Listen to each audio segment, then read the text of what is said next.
নিজের রায় নিয়ে এবার প্রতিক্রিয়া জানালেন শেখ হাসিনা।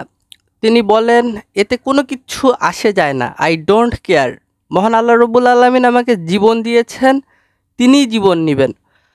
আর অধ্যাপক ডক্টর মোহাম্মদ ইউনূস ক্ষমতা নেওয়ার পরে শেখ হাসিনার পতনের পরে আন্তর্জাতিক অপরাধ ট্রাইব্যুনালকে পুনর্গঠন করা হয় এবং সেই আদালতে বাংলাদেশের সাবেক প্রধানমন্ত্রী আওয়ামী লীগ সভানেত্রী শেখ হাসিনার বিরুদ্ধে মানবতা বিরোধী অপরাধের বিচার হচ্ছে।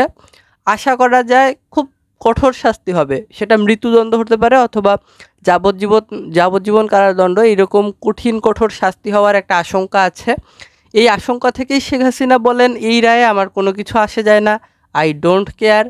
এবং মহান আল্লাহ রব্বুল আলামিন তাকে, শেখ হাসিনাকে জীবন দিয়েছেন, জীবন আল্লাহ তাআলাই নিতে পারেন এবং এই রায় কোনো প্রভাব ফেলতে পারে না, কোনো প্রভাব ফেলবে না, কোনো কিছু আসে যায় না। এবং এই রায়ে ভীত সন্ত্রস্ত হওয়ার, উদ্বিগ্ন হওয়ার কোনো কিছু নেই বলে শেখ হাসিনা তার সমর্থকদের অডিও বার্তার মধ্যে জানিয়েছেন। সামাজিক যোগাযোগ মাধ্যমে তিনি সংযুক্ত হন এবং অডিও বার্তায় শেখ হাসিনা তার নিজ দলের সমর্থকদের উদ্দেশ্যে কথা বলেন।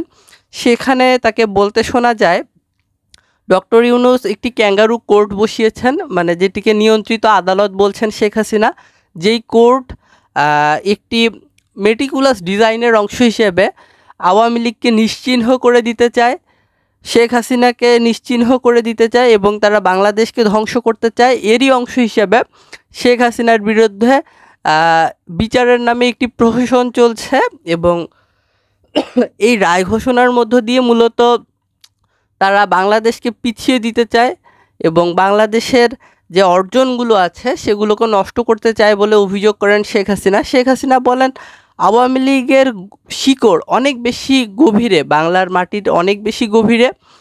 অবৈধভাবে ক্ষমতা দখল করা কোনো শাসকের পকেট থেকে আওয়ামী লীগ বেরিয়ে আসেনি। খুব আকার ইঙ্গিতে তিনি জাতীয় পার্টি এবং বিএনপির প্রতি ইঙ্গিত করেছেন, কারণ তাদের প্রতিষ্ঠাতা ছিলেন সামরিক শাসক এবং তারা দেখা যাচ্ছে যে সামরিক আইন জারি করার মধ্য দিয়ে রাষ্ট্র ক্ষমতায় আসেন এবং পরবর্তীতে বিএনপি এবং জাতীয় পার্টির মতো দলগুলোকে তৈরি করেন। তো আওয়ামী লীগ ওইভাবে, অর্থাৎ কোনো সামরিক শাসকের পকেট থেকে অবৈধভাবে ক্ষমতায় এসে তৈরি হওয়া কোনো দল নয় বলে মন্তব্য করেছেন শেখ হাসিনা। এবং আওয়ামী লীগের শিকড় অনেক বেশি গভীরে, বাংলার মানুষের হৃদয়ের গভীরে এবং এই ধরনের রায় যারা দিচ্ছে শেখ হাসিনা তাদের বিচার করবেন বলে একটি দৃঢ় প্রত্যয় ব্যক্ত করেছেন এবং ডক্টর ইউনূসের বিচার করার কথা জানিয়েছেন। এই ধরনের প্রহসনমূলক রায়, যেটি ক্যাঙ্গারু কোর্ট পরিচালনার মধ্য দিয়ে, মেটিকুলাস ডিজাইনের মধ্য দিয়ে এই ডক্টর ইউনূস গং করছেন, তাদের বিচার করার প্রত্যয় ব্যক্ত করেছেন এবং শেখ হাসিনার নেতাকর্মীরা নির্যাতিত, নিপীড়িত হচ্ছে বলে শেখ হাসিনা দাবি করেছেন, কষ্টে আছেন, অন্যায় অত্যাচারের শিকার হচ্ছেন বলেছেন এবং এই সকল কিছুর হিসাব রাখা হচ্ছে, এগুলোরও বিচার হবে। কাজেই ভীত সন্ত্রস্ত হওয়া যাবে না।